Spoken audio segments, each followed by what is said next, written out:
41.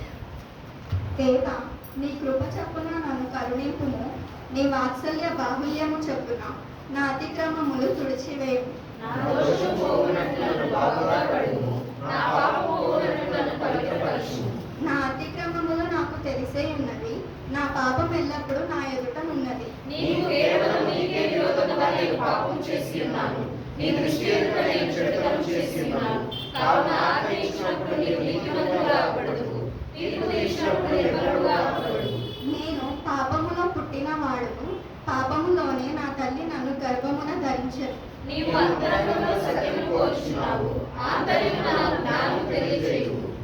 నేను పవిత్రుడగునట్లు హిస్సోపుతో నా పాపము పరిహరింపు, హిమము కంటేను నేను తెల్లగా నుండునట్లు నీవు నన్ను కడుగుము. ఉత్సాహ సంతోషములు నాకు వినిపింపుము, అప్పుడు నీవు మెరిచిన ఎముకలు హర్షించును.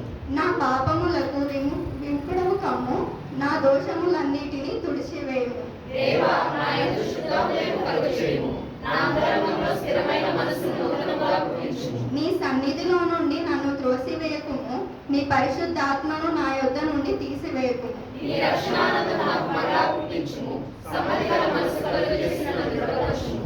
అప్పుడు అతిక్రమము చేయు వారికి నీ త్రోవలను బోధించెదను, పాపులు నీ తట్టు తిరుగుదురు. దేవా, నా రక్షణకర్తయగు దేవా, రక్తపాతము నుండి నన్ను విడిపింపుము, అప్పుడు నా నాలుక నీ నీతిని గూర్చి ఉత్సాహగానము చేయును. ప్రభువా, నా నోరు నీ స్తుతిని ప్రచురపరచునట్లు నా పెదవులను తెరవుము. నీవు బలిపోయేవాడు కావు, కోరినయెడల నేను అర్పించుదును, దాని బలి నీకు ఇష్టమైనది కాదు. విరిగిన మనసే దేవునికి ఇష్టమైన బలులు. దేవా, విరిగి నలిగిన హృదయమును నీవు అలక్ష్యము చేయవు. నీ కటాక్షము చొప్పున సీయోనుకు మేలు చేయుము, యెరూషలేము యొక్క గోడలను కట్టించుము. అందరం కలిసి చదువుతాం. అప్పుడు నీకే